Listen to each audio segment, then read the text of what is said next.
আমার ছোট ছেলেটা দেখেন পেন্সিল দিয়ে কি করে। ও চেষ্টা করতেছে পেন্সিল দিয়ে কাঠার দিয়ে পেন্সিলটা চাছার জন্য চেষ্টা করে যাচ্ছে, কিন্তু পারতেছে না। আসসালামু আলাইকুম, সবাই কেমন আছেন? আশা করি ভালো। আলহামদুলিল্লাহ, আমরা তো ভালো আছি। নতুন একটা ভিডিও নিয়ে চলে আসলাম, আশা করি সবার ভালো লাগবে, দেখতে থাকেন। আজকে রান্না করব স্বামীর পছন্দের শুটকি ভুনা। আমার স্বামী এটা অনেক পছন্দ করে, মাশাআল্লাহ, সে এটা তৃপ্তি ভরে খেতে পারে। আর এদিকে আমি ভাত বসাই দিচ্ছি, আর এখানে একটু কালকের তরকারি ছিল, ডাল, ভাজি, ডিম, এগুলো সবগুলো একসাথে করে আমি গরম করে ফেলতেছি। গরম করে ফেলতেছি।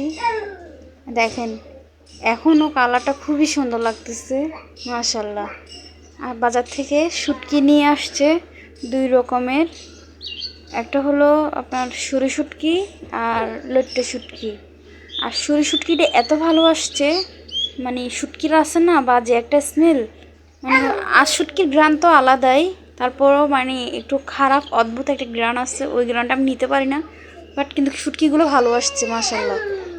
আপনাদের ভাইয়া আবার শুটকি কিনতে পারে ভালো।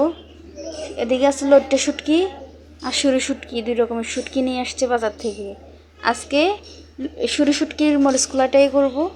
শুটকি বোনা যেটাকে বলে, আমরা মরিচ খোলাও বলি, শুটকি বোনাও বলি, মানে দোনোটাই বলতে পারি।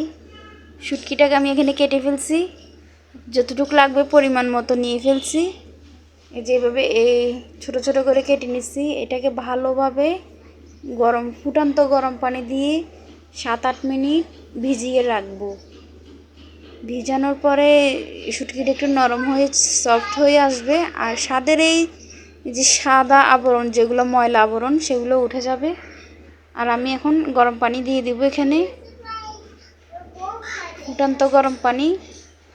এই গরম পানিটা দেওয়াতেই শুটকিটা নরম হয়ে আসবে আর দ্রুত ময়লাগুলো পরিষ্কার হবে।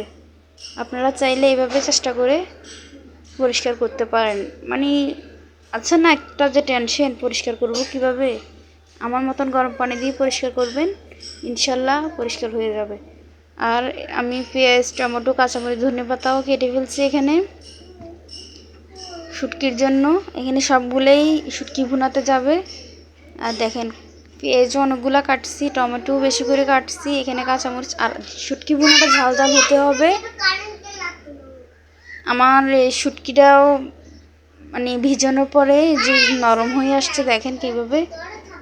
আর হাত দিয়ে ভালোভাবে কচলিয়ে, ভালোভাবে হাতে মানে আসে না যে পরিষ্কার করতে হবে হাত দিয়ে ভালোভাবে, আমি সেভাবেই পরিষ্কার করতেছি। এই দেখেন খুব সুন্দর, খুব সহজে পরিষ্কার হয়ে আসছে। আপনারাও চাইলে এভাবে গরম পানি দিয়ে ভিজিয়ে পরিষ্কার করতে পারবেন, এত সুন্দর হয় পরিষ্কার, মানে সাদা ময়লাটা সবগুলো উঠে যায়। পরিষ্কার করতে এত সহজ, মানে ঝামেলা ছাড়াই পরিষ্কার হয়ে যায় গরম পানি দিয়ে ভিজিয়ে রাখলে। হাত দিয়ে ভালোভাবে কচলাতে হবে শুটকিটাকে, এরপর পরিষ্কার করে ফেলতে হবে ধুয়ে ভালো পানি দিয়ে। আমার শুটকি পরিষ্কার করা শেষ এখানে। এই দেখেন কত পরিষ্কার হয়েছে, এরকম ক্লিন হয়ে যাবে গরম পানি দিয়ে ভিজিয়ে রাখলে। খুব সুন্দর হয়েছে পরিষ্কার করাটা, মানে আসে না যে পরিষ্কার হলে নিজের ভিতর থেকে একটা শান্তি লাগে আমার, মানে তখন এমন মনে হয়েছে যে না পরিষ্কার হয়েছে, খুব সুন্দর, ভালো লাগতেছে। আমার মেয়ে বসে আছে, জিজ্ঞেস করি তুমি এখানে কি করো, বলতেছে সেলফি তুলি। মাথাটা আশ্রয় রাখা যায় না, দেখেন কেমন জানি একদম পাগলের মতন। আমার মেয়েটা মানে কখন যে বুঝবে যে একটু সুন্দর করে রাখতে হয় মাথাটা, সে এখনও বুঝতে পারে না। মাশাআল্লাহ 5 বছর বয়স চলতেছে, এখনও কিচ্ছু জ্ঞান বুদ্ধি কিচ্ছু নাই। আমার লক্ষ্মী বাচ্চাটার সবাই দোয়া করবেন, আমার মেয়ের জন্য সবাই দোয়া করবেন। আমি রান্নাটা এখন বসাই দিব চুলায়। যে পেঁয়াজ, কাঁচামরিচ, রসুন কুচি দিয়ে দিলাম তেলে, এটাকে হালকা ভাজবো, একটু নরম হয়ে আসলে একটু এটাকে ভাজবো নরম হওয়া পর্যন্ত। শুটকিটাও দিয়ে দেবো সাথে, শুটকিটাকে একটু ভাজা ভাজা করব, তাহলে শুটকির যে একটা মানে গন্ধ বলেন বা যাই বলেন, সামুদ্রিক মাছের একটু গন্ধ থাকবেই, ওই যে পেঁয়াজের সাথে শুটকিটা যখন ভাজবো তখন মানে এটার আলাদা স্মেল যেটা ওটা চলে যাবে, মানে সুন্দর লাগবে, গ্রানটা খুব সুন্দর লাগবে। যারা শুটকি খান তারাই বুঝতে পারবেন আমি কি বলতে চাইতেছি। এই শুটকিটা দিয়ে দেবো এখানে আমি। শুটকিটা দিয়েও একটু ভালোভাবে ভাজবো পেঁয়াজের সাথে।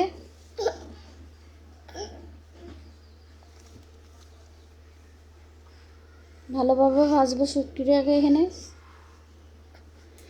এরপরে পরিমাণ মতো হলুদ মরিচ যা যা লাগে সব দিয়ে দিব এখানে, দিয়ে একটু কষিয়ে নিব। পরিমাণ মতো সব কিছু দিয়ে দিলাম। এই যে হলুদ মরিচ যা যা লাগে, হালকা একটু পানি দিয়ে এটাকে কষিয়ে নিব 5-6 মিনিট। একটু ভালোভাবে কষিয়ে নিব। কষানো হয়ে আসলে আমি এখানে এই যে টমেটো দেখতেছেন, টমেটোটাও দিয়ে দিব এখানে। শুটকির সাথে টমেটোটা একটু ভাজা ভাজা করে নিব 5 মিনিটের জন্য। আগে এটাকে একটু কষিয়ে নিই, তারপরে টমেটোটা দিব।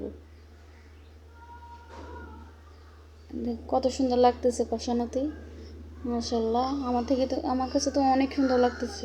আর যখন এটা ভাজা ভাজা করতেছি এত সুন্দর গ্রান আসছে না আগে, মানে বলতে পারবো না আপনাদেরকে বুঝাই, মানে এত সুন্দর লাগছে। যারা শুটকি খান তারাই বলতে পারবেন শুটকির গ্রানটা যে কেমন তাদের কাছে।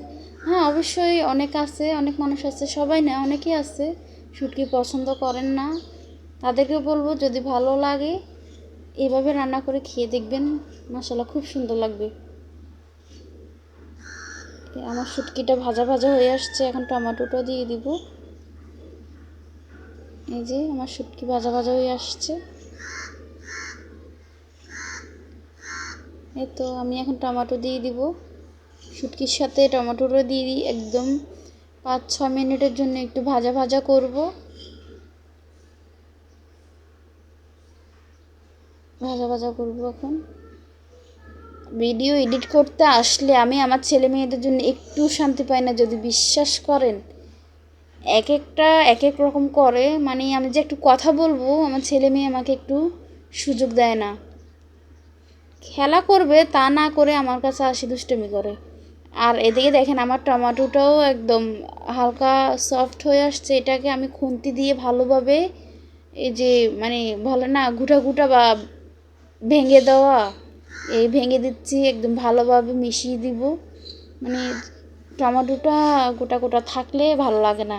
টমেটোটা যখন একদম পেঁয়াজের সাথে মিশে যাবে, মানে এই যে শুটকি ভুনাটাও মজা লাগে তখন। ঘন গ্রেভি, দেখতে সুন্দর লাগে, খেতে মজা লাগে মাশাআল্লাহ। আর আমার মেয়ে দেখেন কি করে, ও শুটকি খায় না। আমার বাসায় ও আর ও দাদু শুটকি খায় না, আর আমরা মূলত দুইজনেই শুটকি খাই। আমি আর আপনাদের ভাইয়া, আমরা দুজনে খুব পছন্দ করি শুটকি ভুনাটা। ভুনা বলেন রান্না বলেন মানে সব কিছুই খুব পছন্দ করি আমরা। কিন্তু আমার মেয়ে দেখেন শুটকির গন্ধে ওর নাকে কাপড় দিচ্ছে, ও মানে ও বলতেছে ওইগুলো কী রান্না করতেছে, ওর ভালো লাগতেছে না, ও মাছ দিয়ে ভাত খাবে, এগুলো খাবে না। আর আমার দেখেন এখানে শুটকি ভুনাটা হয়ে আসছে, এখন মানে কষানো শেষ পর্যায়ে আরেকটু কষিয়ে ঝোলটাও দিয়ে দিব পরিমাণ মতন।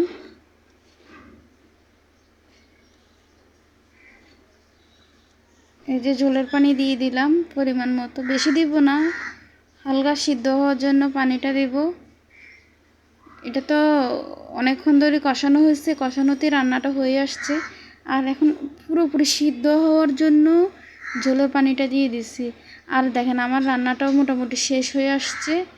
ধনেপাতা দিয়ে দিছি এখানে 2-1 মিনিট। ধনেপাতাটাকে এগুলোর সাথে মিশিয়ে রান্না করব, এরপরে আমার রান্নাটা শেষ।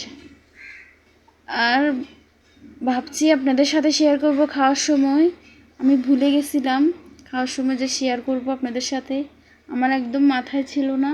খাওয়া শেষ হয়ে গেছে আর আমার মনে হয়েছে আপনাদের সাথে তো শেয়ার করলাম না, আমি একটা বড় ভুল করে ফেলেছি। আপনাদের ভাইয়ার এক্সপিরিয়েন্সটা দেখানোর কথা ছিল কিন্তু পারি নাই।